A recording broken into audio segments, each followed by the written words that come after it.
सनातन संसार में आपका स्वागत है। सनातन धर्म के क्षेत्र में पांचवें वेद का उल्लेख एक महत्वपूर्ण स्थान रखता है, जो मूल 4 वेदों ऋग्वेद, यजुर्वेद, सामवेद और अथर्ववेद से परे ज्ञान और आध्यात्मिक शिक्षाओं के शाश्वत विस्तार का प्रतीक है। परंपरागत रूप से इन 4 वेदों को वैदिक ज्ञान की आधारशिला माना जाता है, जिसमें भजन, अनुष्ठान, दर्शन और सामंजस्यपूर्ण जीवन के लिए दिशा निर्देश शामिल हैं। हालांकि पांचवें वेद की अवधारणा एक रूपक विस्तार के रूप में उभरती है, जो अतिरिक्त ग्रंथों या ज्ञान को दर्शाती है जो मूल वेदों के सार और शिक्षाओं को दर्शाती है। क्या आप जानते हैं कि अल्फा टब नामक एक मंच और एक उत्पाद है जो आपके बच्चे को कम उम्र में ज्ञान और शब्दावली के बारे में बहुत कुछ सीखने में मदद करता है। अंत में एक आश्चर्य के लिए बने रहें। पांचवें वेद का सबसे प्रमुख संदर्भ महाभारत में पाया जाता है, जहां यह कहा गया है कि महाकाव्य स्वयं पुराणों के साथ पांचवें वेद के रूप में कार्य करता है। महाभारत में कहा गया है, इतिहास पुराणाभ्याम वेदम समुपाभ्यंगयात्, वेद इतिहास और पुराण द्वारा पूरक है। इस मान्यता का तात्पर्य है कि महाभारत और पुराण जैसे ग्रंथों का निर्माण वैदिक ज्ञान को समाज के सभी वर्गों तक पहुंचाने के लिए किया गया था, खासकर उन लोगों के लिए जिनकी भाषाई, सांस्कृतिक या जाति आधारित बाधाओं के कारण वेदों तक सीधी पहुंच नहीं हो सकती थी।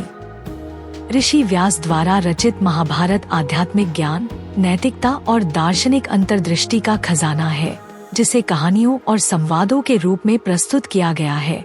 सबसे प्रसिद्ध भगवद गीता है, जिसे अक्सर उपनिषदों का सार और जीवन के लिए व्यावहारिक मार्गदर्शिका माना जाता है। इसी तरह पुराणों में कथाएं, ब्रह्मांड विज्ञान, वंशावली और शिक्षाएं शामिल हैं, जिनका उद्देश्य आकर्षक और भरोसेमंद तरीके से नैतिक और आध्यात्मिक मूल्य प्रदान करना है। पांचवें वेद की एक और महत्वपूर्ण मान्यता नाट्य शास्त्र से आती है, जो ऋषि भरत द्वारा लिखित प्रदर्शन कलाओं पर एक प्राचीन ग्रंथ है। नाट्य शास्त्र को अक्सर पांचवा वेद कहा जाता है, क्योंकि यह आध्यात्मिक सत्य को व्यक्त करने और समाज को शिक्षित करने के लिए 4 वेदों के तत्वों को एक नए माध्यम नाटक, नृत्य और संगीत में संश्लेषित करता है। किंवदंती के अनुसार भगवान ब्रह्मा ने स्वयं इस वेद की रचना ज्ञान और मनोरंजन का स्रोत प्रदान करने के लिए की थी, जो सभी वर्णों, जातियों और झुकावों के लोगों को आकर्षित कर सके। ऋग्वेद ने वाणी, संवाद का योगदान दिया, यजुर्वेद ने अभिनय, हाव भाव की पेशकश की, सामवेद ने संगीत को जोड़ा और अथर्ववेद ने रस, भावनाएं लाईं। इस प्रकार नाट्य शास्त्र एक समग्र कला रूप बन गया, जो वेदों की आध्यात्मिक गहराई को दर्शाता है और नैतिक शिक्षा और सामाजिक सद्भाव के लिए एक उपकरण के रूप में कार्य करता है।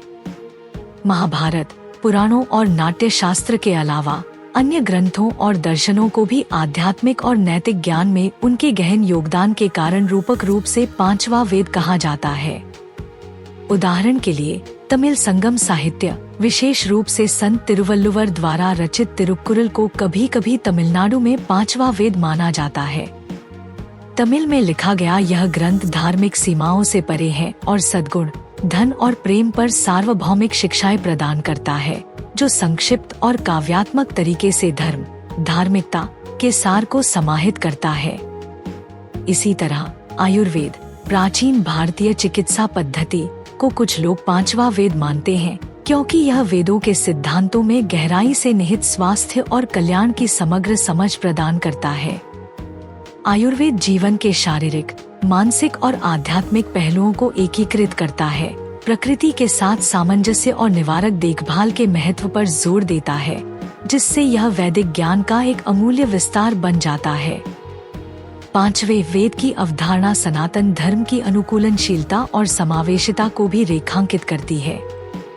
यह इस समझ को दर्शाता है कि ज्ञान और आध्यात्मिकता की खोज केवल एक ही ग्रंथ तक सीमित नहीं है, बल्कि यह एक गतिशील और निरंतर विकसित होने वाली यात्रा है। कुछ ग्रंथों या प्रथाओं को पांचवें वेद के रूप में वर्गीकृत करना विभिन्न माध्यमों से वैदिक ज्ञान को संरक्षित करने और प्रचारित करने में उनके महत्व को उजागर करता है, चाहे महाकाव्यों, प्रदर्शन कलाओं, चिकित्सा विज्ञान या क्षेत्रीय साहित्य के माध्यम से। यह समावेशिता सुनिश्चित करती है कि वेदों की शिक्षाएं विभिन्न युगों और संस्कृतियों में जीवन के सभी क्षेत्रों के लोगों के लिए प्रासंगिक और सुलभ बनी रहें। पांचवा वेद वैदिक ज्ञान के अनुभवात्मक और सहज पहलू का भी प्रतीक है। जबकि 4 वेद अक्सर अनुष्ठानों और औपचारिक अध्ययन से जुड़े होते हैं, 5वें वेद को दैनिक जीवन में इन शिक्षाओं के आंतरिकरण और व्यावहारिक अनुप्रयोग के रूप में देखा जा सकता है। यह उस ज्ञान का प्रतिनिधित्व करता है जो लिखित ग्रंथों की सीमाओं को पार करते हुए वैदिक सिद्धांतों के साथ सामंजस्य में रहने से उत्पन्न होता है। यह दृष्टिकोण श्रुति, सुना हुआ ज्ञान, और स्मृति, याद किया हुआ ज्ञान, के उपनिषदिक विचार से मेल खाता है, जहां अंतिम लक्ष्य स्वयं की प्राप्ति और सभी अस्तित्व की एकता है। विभिन्न ग्रंथों और प्रथाओं को 5वें वेद के रूप में मान्यता देना भी वैदिक ज्ञान की सार्वभौमिकता को उजागर करता है। यह स्वीकार करता है कि वेदों का सार सत्य, धार्मिकता, करुणा और ज्ञान की खोज भाषाई, सांस्कृतिक और लौकिक सीमाओं को पार करते हुए अनगिनत रूपों में प्रकट हो सकता है। यह सार्वभौमिकता इस बात से स्पष्ट है कि वेदों की शिक्षाओं ने न केवल भारतीय परंपराओं को बल्कि वैश्विक दर्शन और आध्यात्मिक प्रथाओं को भी प्रेरित किया है। निष्कर्ष रूप से 5वां वेद कोई एकल ग्रंथ या सिद्धांत नहीं है, बल्कि वैदिक ज्ञान की निरंतरता और विस्तार का प्रतीकात्मक प्रतिनिधित्व है। चाहे वह महाभारत और पुराण हो, नाट्य शास्त्र हो, तिरुक्कुरल जैसे क्षेत्रीय ग्रंथ हो या आयुर्वेद जैसे समग्र विज्ञान हो, प्रत्येक ज्ञान और आध्यात्मिकता के समृद्ध ताने बाने में योगदान देता है जो सनातन धर्म को परिभाषित करता है। 5वें वेद की अवधारणा हमें याद दिलाती है कि ज्ञान की खोज एक आजीवन यात्रा है, जहां अंतिम लक्ष्य केवल बौद्धिक समझ नहीं है, बल्कि हमारी सर्वोच्च क्षमता और ईश्वर के साथ एकता की प्राप्ति है। यह दृष्टिकोण हमें वेदों की शिक्षाओं को उनके विभिन्न रूपों में अपनाने के लिए प्रेरित करता है, जिससे हमारा जीवन समृद्ध होता है तथा हमें धार्मिकता, सद्भाव और ज्ञान के मार्ग की ओर मार्गदर्शन मिलता है। मुझे अल्फाटब क्यों पसंद है?